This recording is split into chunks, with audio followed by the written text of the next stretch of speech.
Hi and welcome to WEH Videos. My name is Skip, and today we're going to have a brief discussion about the rudder on your airplane and how it's used.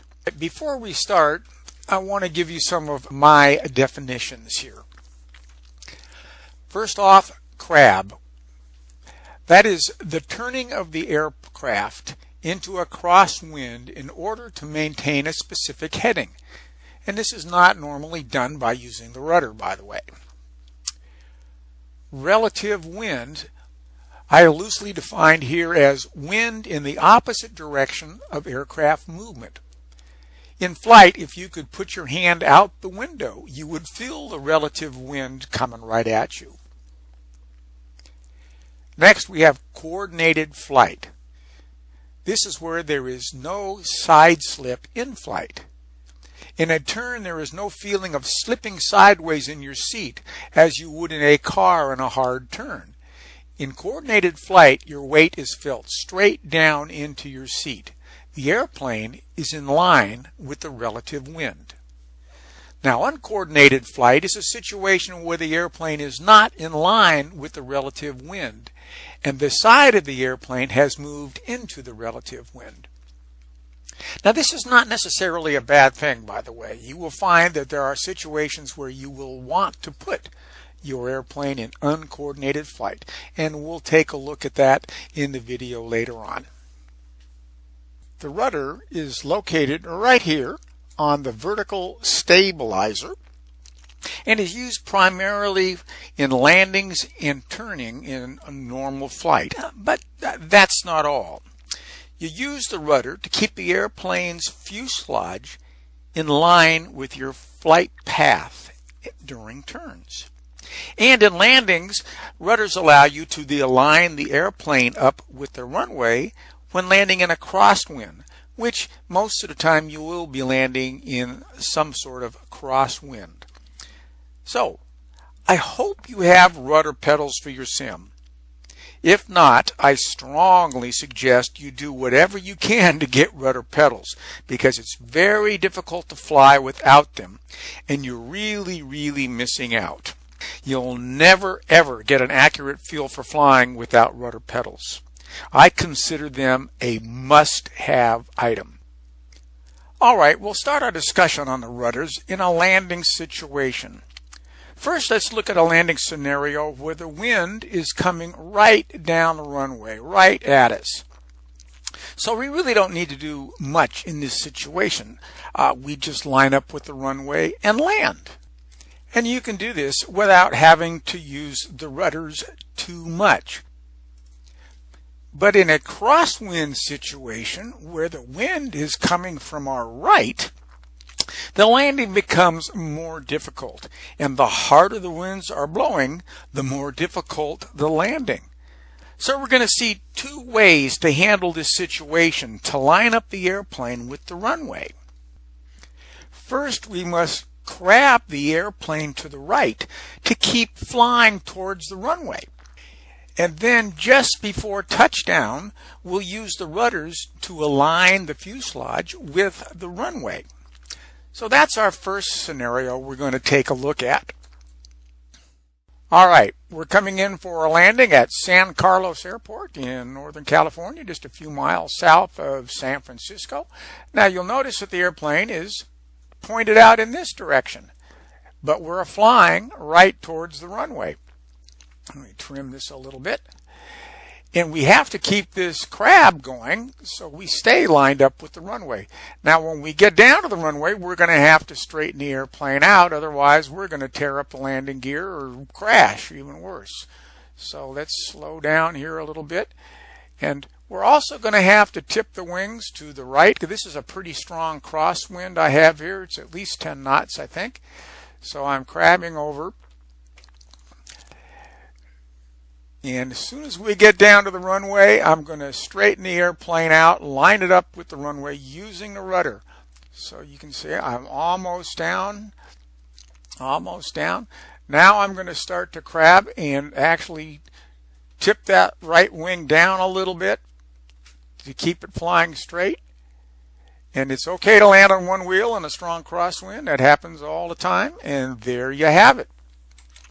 And that's how you would land, crabbing down to the runway and then straightening the airplane out just before touchdown using the rudder pedals.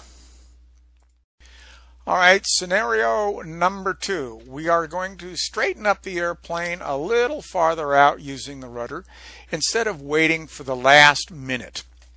So here we are. We are crabbing out to the right. In other words, the nose of the airplane is out here, but we are flying right down towards the runway. Now I'm going to use the rudder to straighten us out and line us up with the runway. A lot of left rudder here. I'm going to have to tilt that that right wing down. But we are lined up with the runway way out here.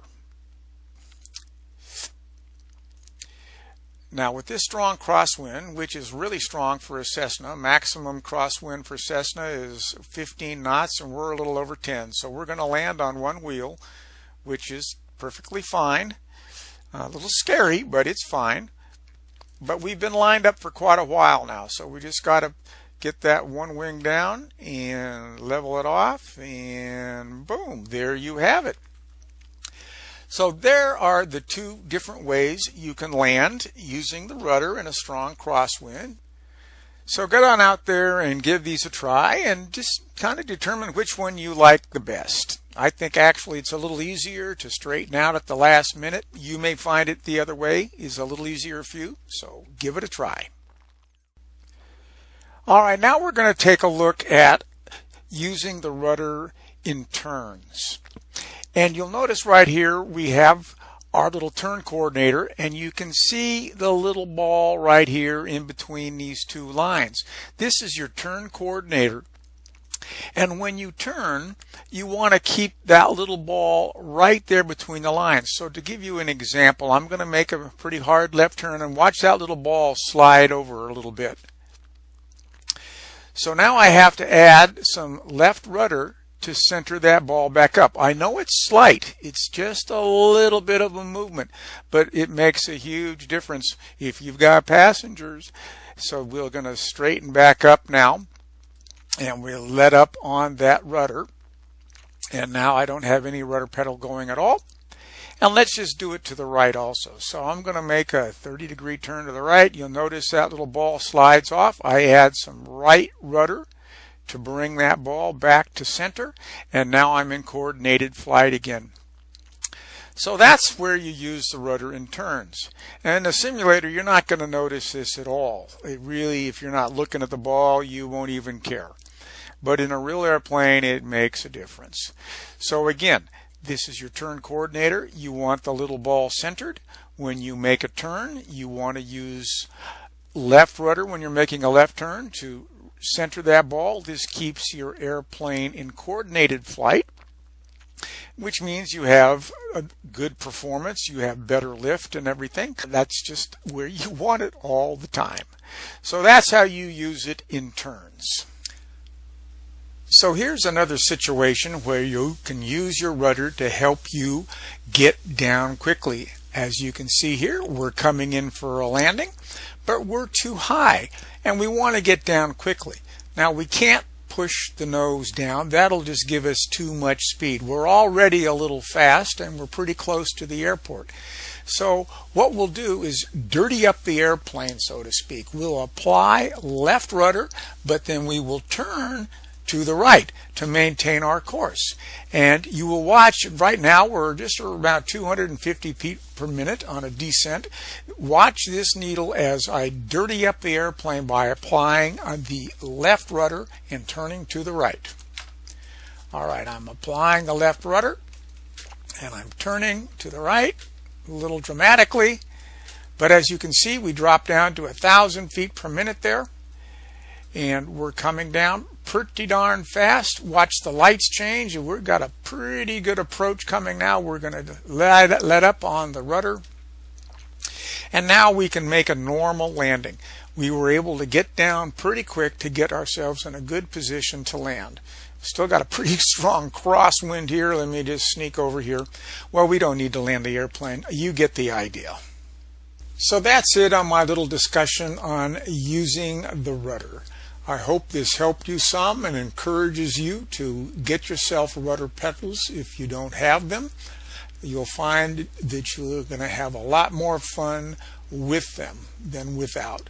So thank you so much for watching. If you liked this, please click the like button. If you would like to leave me a message or leave a comment, that would be great. And thank you again so much for watching, and God bless.